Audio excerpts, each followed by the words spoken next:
Hi, I'm Naz Rahman and welcome to yet another edition of Let's Go Usahawan, brought to you by TDC Holdings. We're here at Rama V, an exclusive Thai restaurant in Klang Valley to meet someone very, very special. He's young, he's hungry, and he's successful. We speak to Nadhir Ashafiq, who is the founder of TheLorry, who recently expanded its operations beyond the borders of Malaysia, namely Thailand, Indonesia, and Singapore. What's the secret of his success?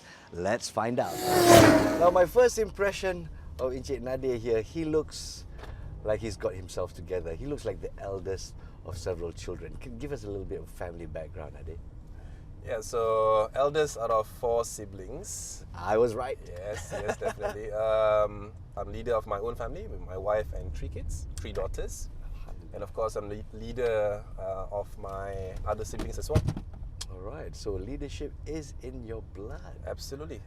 So making decisions, which is part and parcel of entrepreneurship, is something that I do on a daily basis. Daily basis, exactly. Yeah. You cannot run away from that responsibility. So, do you have the typical entrepreneur story where, you know, some people they grow up thinking, saya akan jadi usahawan, I'm going to be a businessman, I'm going to make a lot of money, it's in my blood. I did. I do remember back in Standard 2 or Standard 3, there was a paper that asked what you want to be when you grow up.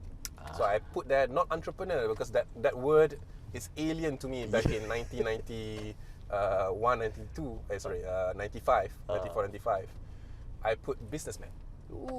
Businessman, because my late father was a business person. So of course, you try to emulate those closest to you. You did put businessman, so ada lah keinginan untuk jadi businessman. But I didn't understand what a businessman was. Exactly. Right? So back when I was perhaps Form 2, Form 3, so which is 14, 15 years old, I started reading things like investment guide for kids, for teens. In fact, investment guide for teens. Okay. And that's how my interest for entrepreneurship, for financial markets really developed.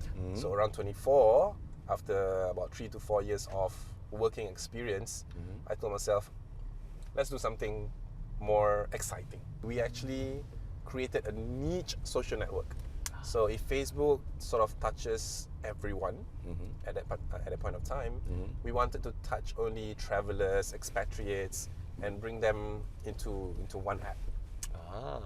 Excellent. Of course, that didn't turn out so well. That's the mark of an entrepreneur. When you fall down, you get back up, yes? Absolutely. So, by getting back up, some of your achievements, making it to the 2017 Forbes list, 30 under 30. How did that make you feel? How did that change your life? I guess you could say my life changed in the sense of getting Recognition. more recognized, yes. Now let's have a drink and let's go more into your success, which is TheLorry. I think that a lot of entrepreneurs want to take a listen to how you brought this company into the international stage. Okay, Nadhir, let's get down to the meaty stuff. So, tell me about TheLorry. Here's the thing: many entrepreneurs, when they venture into a startup, half the time they don't know what they're doing. You gotta admit, right? You know, half the time you don't know what you're doing, and you hope that this particular product or service is gonna go to the moon. But many other entrepreneurs who are successful concentrate on solving a problem. Which path was it for TheLorry? I worked in logistics, and we realized that when my co-founder and I, we worked in logistics, we realized that, hey, you know, this particular industry, although there's millions and billions of dollars transacted almost every day, but it's done via emails. It's done even by fax back in 2014. So technology was not being used in great detail back then. On an efficient manner, yeah? Correct. And we just thought, okay, why not we form a company with a very simple vision to disrupt the logistics industry using technology. And until today, that still remains. We tested this idea with a very, very simple website, no app, nothing expensive. We probably spent less than 5,000 ringgit at the start to just build the first version, or the entrepreneur speak is minimum viable product. Yes, that's right. And from there onwards, we realized, yes, there is a particular demand for consumers to book a service like this online, and we didn't know that such an experience could be replicated online. What was the tipping point for you to quit your job and go full time? TheLorry wasn't the first venture that I founded back in 2014. So there were a couple of failures before that. So just to share, and one of the things that we came up with was TheLorry. And that one stuck. That one stuck. Ah, there you go. So it's many tactics. I know entrepreneurs, some of them are really, really focused. When you have an idea, that's it. This is where I want to go. Boom, boom, boom, boom, boom, boom, all the way. Or in your case, let's spread the net. Let's see what catches. So do you think, between those two tactics, what's the more viable one for an entrepreneur? Any of the approaches are fine, but you gotta figure out how to spend the least amount of money to test out the idea first. For instance, if you do have aspirations to create a production company, to create a movie like Mak Kilau or something like that, try something small. Try do a short story on YouTube, test it out, see whether you like it, see whether the audience likes it, and then go and pitch to investors. There you go. So have something on the table first.